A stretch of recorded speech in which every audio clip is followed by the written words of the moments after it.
Hey guys, I'm Nick in the States. I'm going to try one of these car videos for the November channel update. How are you? By the time you see this video, as it's recorded a bit early, I will not have a beard. I will just have a creepy mustache because November is Prostate Awareness Month and it's Movember. And like I did last year, I'm going to cheat at it and start with this big cockroach underneath my nose and kind of keep running with it from there. So now that we have that bit of housekeeping out of the way. A couple of cool channel updates that we haven't talked about in a while. The first one being that we hit 1 million views on the channel, which is just ridiculous. I don't know, it seems cool to me, right? And over 3,300 subscribers, which is just, I don't know, it's humbling, it's cool, it's really neat. I really enjoy the regular cadre of commenters and whatnot that are on the channel because it's just fun, you know, and for me it adds a really cool dynamic to my life. So thank you all. It makes stuff interesting, and I think in the few months since I've been back on and doing very regular videos, it's been a blast. I've had a lot of fun. I like the new format, trying to kind of get very consistent how and what we're doing to demo. Hopefully you guys like the demo rig that we're using at the moment. Let me know if you don't, or any suggestions as always. And that's cool. But yeah, 3,300 subscribers, 1 million views. It's kind of nuts. And it's, you know, I think now we're getting to the point where, you know, 75, 80,000 views every month, and trending very much upward. So like anything, we're gonna stay kind of on target. Stay on target. No, by you know, focusing on kind of the consistent like stuff that's under about $500 US, or you know, the occasional fun thing outside of it. Also moving to trying to do like Project Sundays, and the last few have lined up that way, and we'll probably do that. The video that goes up on Sundays will usually be something related to like working on guitars or that kind of stuff, because that's kind of what I end up watching lazily myself on Sundays. So hopefully you guys enjoy that. I try to get a minimum of video out on Mondays and Fridays. Lately I've also been pulling off Wednesdays and Sundays. So hey, it's working. The other thing I've done is I've moved to really trying to do 4 videos at once, and then I spread out the release over a couple of weeks, 4 or more. That's just a lifestyle workflow thing for me. I kick my wife out for a couple hours, set the rig up, jam, be loud, do whatever, and it's just easier. And that works out well, and then I can cut the videos up and then post them and kind of spread them out. So, anywho, I hope you guys are enjoying that. Any suggestions, anything you want me to look at, let me know. We definitely have a surplus of projects, so we shouldn't have problems on that. And then we've got some new video reviews coming up. I still owe you guys, I think, the Michael Kelly Triad Port acoustic guitar. I also have an Agile 3010 SE, Agile being kind of a Les Paul copy-ish from Korea, sold out of a guy in New Hampshire, Rondo Music. It's kind of cool. I've done the Agile AL2000s. I had a couple of those recently. And then now we'll look at the 3010. And if you guys want, I can get one of the top line 3200s in and test that too. So we've got the Agile, we've got the Michael Kelly.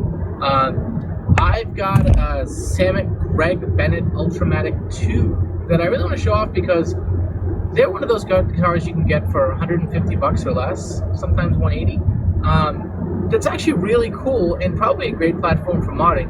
And it's made in Korea. It's made really, really well. And I'm impressed with the guitar. I really enjoy it, and I think that, you know, if you can get them cheap, I like finding those little toys, the baubles, the fun things that you know, hopefully you find useful too. And I think the Samick Greg Bennett's were available worldwide too, so for you guys in Europe, that's kind of a cool thing. And then finally, I have shipping confirmation from my friend Jason, or Chengzi, at BlkJak Instruments, that after some delays, which tend to happen on Chinese guitars from China Direct, but after some delay, my BlkJak Instruments 335 style guitar is en route. It hasn't quite left China yet, but it shipped out a couple days ago.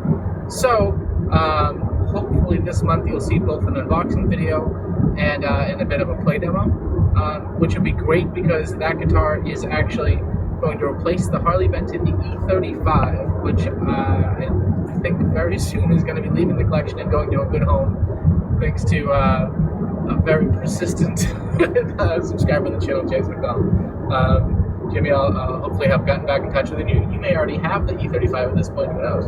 I'm recording this a couple days before the first of the month, just because I'm driving from my home outside of Boston to Cape Cod, and you might even see some foliage leaves maybe changing on the drive down. Who knows? I decided today would be a good day to take the Ferrari out, so we're jamming. Anywho, so that's about it for the major guitars, although there will always be surprises. On the amp front, I want to finally get a couple amp demos out. I haven't done a full demo of the Mesa Blue Angel, and I haven't done a full demo of my Fez Dragonfly. Probably do the Blue Angel first. And then I have en route, and I blame Shane Giorio from In the Blues for planting the seed a while back, but I have a Peavey Bandit 112. A lowly Peavey Bandit 112. Why art thou buyeth the solid stateth ambits? Well, there's a good reason for it. It actually has one of the better clean tones, and it has spring reverb, and it's supposed to take pedals like a champ. And of the many generations of the Peavey Bandit 112, the purists, which there are some, seem to agree that the red stripe version, one that has a red line across the bottom of the control plate and across the bottom of the speaker baffle liney thing at the bottom of the cab, the red stripe seems to be the preferred one, and so I found myself a Peavey Bandit 112 red stripe for a tremendous deal, shipped to me for, I think it was under $125. And so that'll be my second solid state amp, and if it is great, it may give me the ability to do some pedal demos and recording stuff without being able to play it loud, without like blowing the doors off the house, because the tube amps do like to be louder to have fun. So anyway, I'll probably throw a demo for that. I know there's probably 7,000 demos of them on the internet, but it's cool, and once again, for something so inexpensive that is one of the best, apparently, to be determined, solid state amp, especially in the clean and reverby kind of tones and up to the blues scale. I'm intrigued to see that coming. So, anywho, if I'm not forgetting anything, missing anything key, I missed it. I'll probably add it in a note or in some sort of text over me speaking right now. So that's cool. The last thing is, November is the month of my birthday, so I'll probably do some sort of birthday video to myself, where I go over my 76 Les Paul Custom Black Beauty that showed up in some videos way earlier this year, because I got myself a really early birthday present on it. And so we'll move up market with some vintage coolness, but don't worry, we won't lose our way. We'll stay on target. Stay on target. Anyway, I've talked long enough. Yeah, so hopefully you're digging this stuff. I've been digging the States. Obviously I have issues. Thanks for coming by and sharing them. Take care.